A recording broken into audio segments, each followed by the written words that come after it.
Here it is. So since I set it going, we've had 13 mil, and it tells you your inside outside temperature, all things which are quite handy actually. So yeah, it didn't rain much at all yesterday, but when the receiver's up there, it's not an ideal place because there's surrounding trees. I mean, the trees aren't directly above it, but if the wind was blowing in from that direction, the trees would probably affect the amount of rain that finds its way to the rain counter. So it's probably not ideal, but could do with cutting some of these trees back. I'm half thinking that one of these days I'm going to hire a cherry picker and have a session. Probably spend a whole day with one just cutting some trees back, the main ones being on top of me little greenhouse where I park my trailers, because there's some poplars behind it and the branches keep falling on the greenhouse and smashing the roof glass, which is inevitable really. So I need to be able to lift up over the greenhouse and cut all the branches back. And there's also a telephone wire going through there as well, which needs just preserving a little bit. So, and then when you think about it, there's loads of jobs I could do with a cherry picker if I had one for the day. So yeah, watch this space, might be a job on the list. So Dan's just put we've ordered a new light for the front of this JCB, but I'm always a bit dubious about buying LEDs because I'd never know what sort of a light pattern they have. These ones on the back here are cheap and cheerful Chinese ones, and they're alright, but they more like a spotlight than a work light. The ones I had on the front were really good because they weren't spots, they weren't like headlights, they were like floodlights, so they just lit up a big area. So this new one we've put on the front here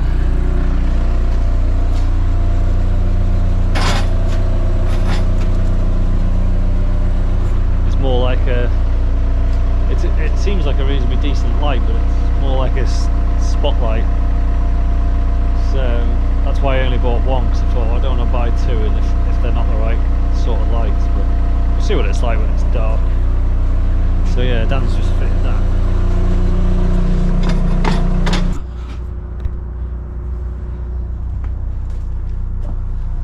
Dan's just making a gasket for a pump off her boiler. Well, that's a good idea. Hole punch. Oh, Mark is going to be well annoyed he didn't think of that. Yeah, it works. So it's just a pump off a kerosene pump off a boiler. But this was Mark 1, which was made by Mark, which turns out it didn't seem to be the right sort of paper, and it sort of fell to bits. And also there was a hole that was in the wrong place, which was sort of my fault. And he made that one by tapping a ball bearing over the holes with a hammer, whereas Dan's obviously found a quicker way. But I mean, as long as you get him in the right place. It's destroying the punch. Hey, what? It's fallen to bits.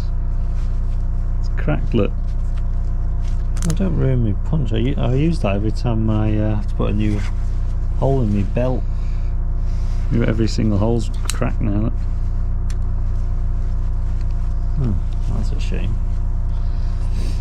You'll have to, So yeah, this is Mark 2. It's going to have a little hole there, which is what Mark's one was missing.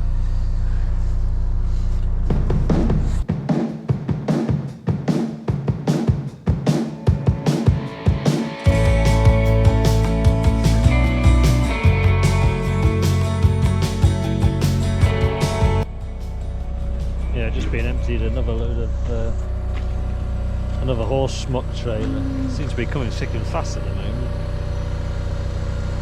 So that'll be in the passageway in a minute. Yeah, all these, this is a row of trees that we could really hack back if we had a day with a cherry picker. This one especially is leaning, like, and I think it's loose in the ground and it's leaning, it's going to fall one of these days. It wants taking down just in case it lands on the shed. The rest of these poplars were all we chopped the tops off them, I don't know, could have been nearly 10 years ago now. I did these ones here, and then I think my dad took over and did them. That's why they're a bit lower. But the trouble is, they just shoot from where you chop them off, and then they're dead flimsy. They just blow off. These parts that regrow just blow off for fun, because they've got no decent hold really. They just grow out of the side of the bark. So really, they could all do with being lopped off again.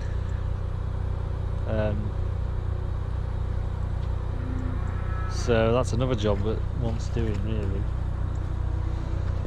So anyway, I'm just going to scrape these cattle out now, because they all want bedding up. Thinking about having a short sort round with these gates and moving that gate that's over there and having a small pen here and a big pen in the middle instead. And yeah, I could do with, I was trying to make the decision whether to muck this shed out or weld some more hinges on, because it's getting to the point where the muck is just high enough that I don't think the muck really builds up any higher than that, because I keep cleaning this passageway out. The muck, because it's not a very big, this bedded area isn't very deep, it doesn't really build up. Like, I've never mucked these pens here out ever. So I don't think it'll really build up any more than that. But it's just the height it's at now, it's just at the point where you can't really open the gates handy, because the muck's too deep. I just think the two dividing gates just want to be 6 inches higher. But the trouble is, the posts aren't high enough to weld any more hinges on, so I need to extend the posts. So it's one of them. I don't really want to muck it out. I don't want to double handle the muck, go and tip it up somewhere. I'd rather muck it out when I'm ready to spread it and just put it straight in the spreader. Because I haven't really got anywhere to tip it. So yeah, I mean, what would be ideal is to have another row of panels, even if they were just like, because they're 1.2 meters, even if they were just like 1 meter panels, and then it wouldn't matter how high your muck got. Then you could, you know, because at the moment they do tend to lick and chew on the timbers, and they lick the roof, the cladding sheets, and scratch it with their teeth, which is a bit annoying. Anyway, yeah, that's just going on. I'm sure you're not particularly interested, but yeah, I'm going to scrape these out now, and yeah, like I say, I'm thinking about moving that gate over onto this post, because this is a much bigger post. Having a finishing bunch in here, I can keep these well bedded, because if I need to, I can always chuck some small bales over the wall and keep them a bit better bedded than the rest, just to make sure they're clean before they go to market. That's my plan anyway. And yeah, the gates are all getting a bit tatty. There's loads of gates that need welding up. It's just a never-ending job really. I would quite like to buy some steel and make some heavy, like yard type gates like this thick one here, because at the moment what's in there are just the flimsy field gates, and they're not ideal. These big, you know, 18-month-old cattle that start banging in, jumping on each other and smashing into the gates, they don't half bend like mad. Could just do with something a bit stronger. So tempted to make some, but downside of having bigger, heavier, stronger gates is that they're a lot harder to lift on and off on your own. That's the pros and cons, isn't it?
It seems quite good, that spotlight so far.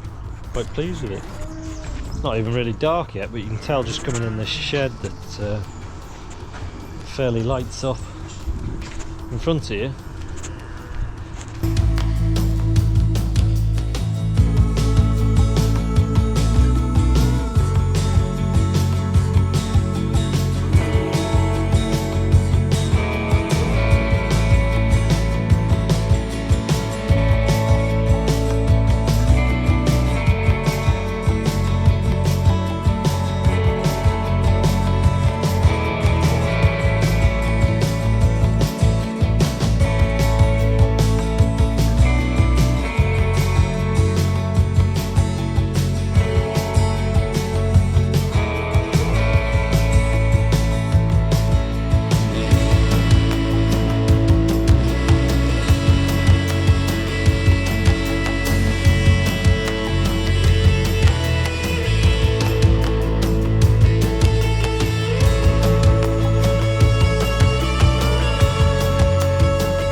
So far I'm pretty impressed with that new light. It does sort of tend to shine it in one place, but I must admit, if you get it where you want it, it's loads brighter than the other one. So yeah, I'm quite pleased actually. The visibility is quite good. Before, you know, because I've got one up here and one up in this corner, that one just didn't seem to, I think the boom and the headstock seemed to block the light. So if you're ever trying to use your forks, that one, the light from that one just never reached the fork, so you could never see the end of your fork somehow. So it definitely makes a difference having your top left. The top left one is really the one that does all the work. So really exciting times. So I've got them all bedded up anyway. I've moved them around. Like I said, you can't see really in the dark, but this group here now that are in this end pen, I've just moved them along to two bays, and we'll see how that goes. I don't know, I think it'd be better having the bigger animals here up against this concrete rather than banging against two gates either side. But I'm not sure how I'm going to go about loading them, because I had a really good loading setup in this passageway. You back into the second bay and then the gates just fit perfectly, and then you had a gate to bring them out of the pen and round into the trailer, and it just worked really well before. So I don't know whether I can replicate that here in this first bay or not. I'll just have to, it's one of them things you don't know until you try it. So we'll see about that. Other than that, yeah, I'm quite chuffed. I had to weld the gate up, one of the big long 14-foot gates. One of the welds had snapped off it, so I thought I'd weld that up before it gets any worse, because they're proper, very flimsy gates, them, to be using them in cattle sheds, really, field gates. Need some more gates like this. These are really heavy duty yard gates.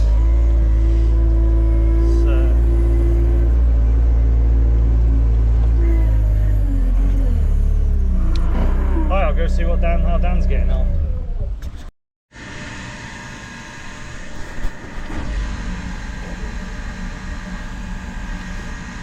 Oh, he's going.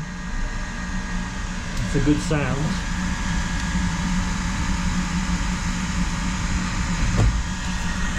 Dan's just saying that this pump, the switch on this pump has just snapped off in his hands. I think it's like a three-speed switch, is it?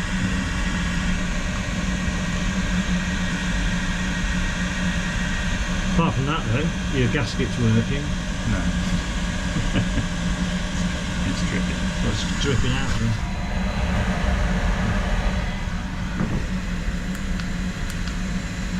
Why is that then, do you think? Well, I think we need to get a proper gasket. Oh, it's just not the right sort of paper. Yeah.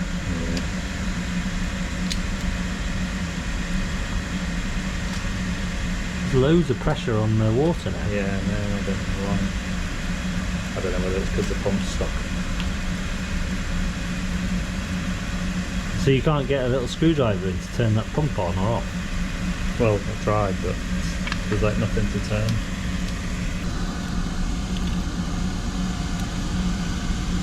Yeah. Get a smaller screwdriver.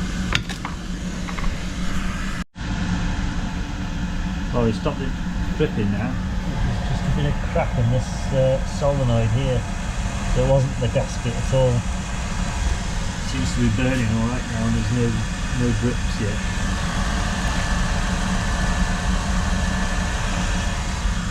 So yeah, quite pleased. Just need to probably get a new pump because that switch is completely knackered. And if you could get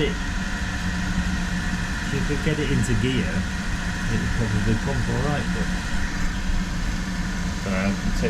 Take the iron key out. And then take this whole box take the lid off and see if you can fiddle with it.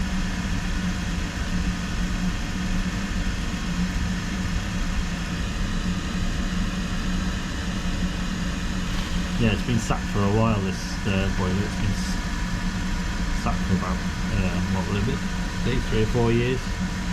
However, it was working when it was left. I think it was ran dry of fuel and then it's just been sat. And pretty much everything is just sort of seized. The pump and all the valves, the solenoids, everything really have just needed a bit of loosening up, haven't they?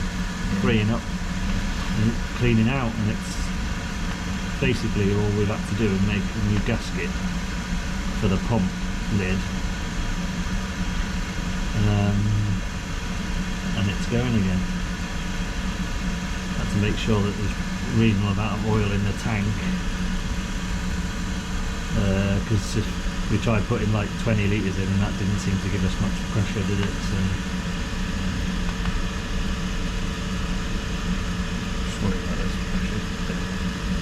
yeah, well, we need to have a look at that.